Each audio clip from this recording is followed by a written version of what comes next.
नमस्कार, मेरा नाम है भावेश और आप देखना शुरू कर चुके हैं भारत रफ्तार की खास सीरीज मरुद्रा के बाहुबली। यह खबर उस युवा नेता राजकुमार रोत और उनकी पार्टी भारतीय आदिवासी पार्टी से जुड़ी है, जो राजस्थान की आदिवासी राजनीति में तेजी से उभरे हैं।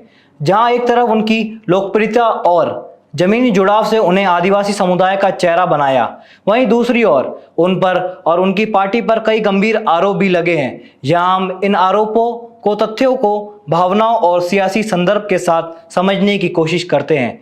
क्या ये सच है या महज सियासी चाल का हिस्सा? भारतीय आदिवासी पार्टी बीएपी का औपचारिक गठन 10 सितंबर 2023 को उदयपुर में हुआ, लेकिन इसकी जड़ें उससे कई साल पीछे तक जाती है। इस कहानी का बीज गुजरात में 2017 में बोया गया था, जब छोटू भाई बसवा ने भारतीय ट्राइबल पार्टी यानी बीटीपी की स्थापना की।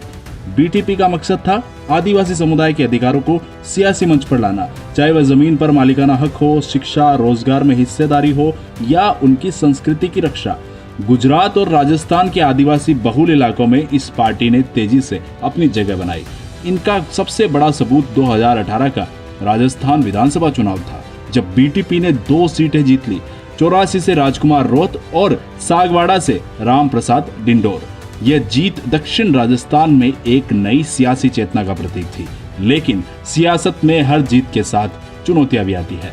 2020 के बाद बीटीपी के भीतर दरारें दिखने लगी।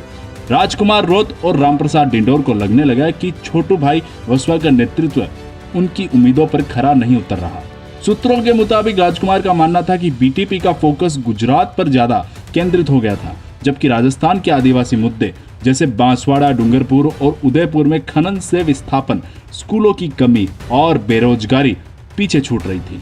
संगठनात्मक ढांचे और नीतियों पर भी सवाल उठे। छोटू भाई की एक छत्र शैली ने नेताओं को असहज कर दिया था। 2023 की शुरुआत तक असहमति एक बड़े फैसले में बदल गई।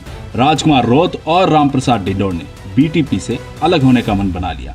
अगले 9 महीने तक दोनों नेताओं ने अपने समर्थकों, साथियों, आदिवासियों, नेताओं और युवाओं से सलाह मशवरा किया। आखिरकार 10 सितंबर 2023 को उदयपुर में एक विशाल सभा हुई। यहाँ सैकड़ों लोग जमा हुए। बुजुर्ग अपनी पारंपरिक पगड़ियों पहनने लगे। युवा उम्मीद भरी नजरों के साथ इस सभा में राजकुमार रोत ने नई पार्टी की घोषणा की, भारत आदिवासी पार्टी। नाम में भारत और आदिवासी का मेल एक साफ संदेश था। यह पार्टी देश के मूल निवासियों की पहचान को सियासत के केंद्र में लाएगी। जल जीवन, जमीन की रक्षा, शिक्षा और रोजगार में 75% आरक्षण की मांग और आदिवासी संस्कृति का संरक्षण। पार्टी ने खुद को पर्यावरण अनुकूल और जन केंद्रित बताया। यह एक नई चेतना का उदय था, एक ऐसा सपना जो राजकुमार रोत के नेतृत्व में हकीकत की राह पर चल पड़ा।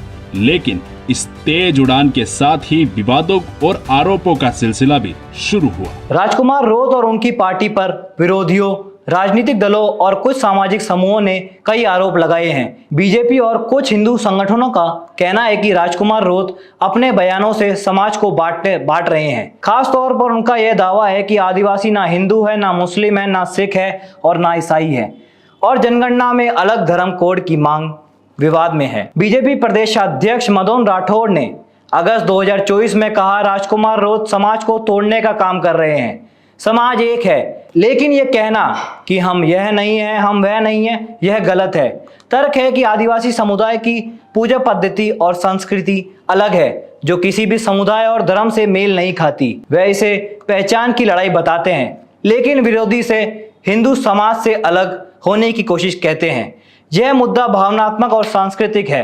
रोत की बातों में ऐतिहासिक आधार है। आदिवासी परंपराएं वाकई मुख्य धारा से अलग हैं, लेकिन इसे सियासी हथियार बनाकर समाज को बांटने का आरोप भी खारिज नहीं किया जा सकता, क्योंकि यह बीजेपी की एकता की नैरेटिव को चुनौती देता है। बीजेपी ने रोत पर यह भी आरोप लगाया कि वह बार बार उनकी पार्टी पर आधारहीन हमले करते हैं। मिसाल के तौर पर फरवरी 2025 में डूंगरपुर के बेणेश्वर मेले में रोत ने बीजेपी पर फर्जी निमंत्रण पत्र बांटने का और आदिवासी धार्मिक स्थलों को सियासी मंच बनाने का इल्जाम लगाया। बीजेपी सांसद मंत्रालय रावत को भी निशाने पर लिया गया। रोत ने सोशल मीडिया पर लिखा, बीजेपी ने बेणेश्वर धाम को राजनीतिक मंच बनाकर इसकी पवित्रता को कलंकित किया है। बीजेपी ने इसे खारिज करते हुए कहा कि यह महज सियासी नाटक है, जहां दोनों तरफ से सियासी फायदे उठाने की कोशिश दिखती है। बीजेपी पर धार्मिक आयोजनों को अपने पक्ष में करने का आरोप पहले भी लगता आ रहा है, लेकिन रोत का इसे बड़ा चढ़ाकर पेश करना ही उनकी रणनीति का हिस्सा हो सकता है। नवंबर 2024 में सलूम्बर उपचुनाव के हार के बाद रोत ने बीजेपी पर सरकारी मशीनरी का दुरुपयोग करने और वोटों की गिनती में गड़बड़ी का आरोप लगाया। उन्होंने चुनाव आयोग से रिकाउंटिंग की मांग की और कहा, अगर गड़बड़ी नहीं तो रिकाउंटिंग से डर क्यों। बीजेपी ने इसे हार की बौखलाहट करार दिया और कहा कि रोत जनता का फैसला स्वीकार नहीं कर पा रहे हैं। चुनावी प्रक्रिया में पारदर्शिता का सवाल उठाना आम बात है, लेकिन बिना ठोस सबूतों के बिना आरोप लगाना कमजोर पड़ता है। बीजेपी की जीत यहां करीबी थी, जिससे रोत का दावा सियासी रंग लेता है।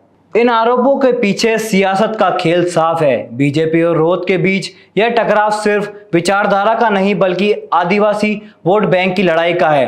दक्षिण राजस्थान में बाप की बढ़ती ताकत, 3 विधायक 2024, एक सांसद 2024 में और राज्य पार्टी का दर्जा जनवरी 2025 बीजेपी और कांग्रेस के लिए चुनौती बन रही है। रोत की सादगी, जैसे ऊंट पर सांसद पहुंचना और जमीनी मुद्दे उठाना, उन्हें जनता का नेता बनाता है, लेकिन यह बात विरोधियों को खटकती है। समुदाय के लोग रोत को अपनी आवाज मानते हैं। एक किसान ने कहा, वे हमारे दर्द को समझते हैं, लेकिन कुछ का मानना है कि धर्म और मुद्दे उठाकर वे जरूरत से ज्यादा विवाद पैदा करते हैं। बीजेपी और कांग्रेस उन्हें क्षेत्रीय नेता तक सीमित रखना चाहती है और आरोपों को हथियार बताती है।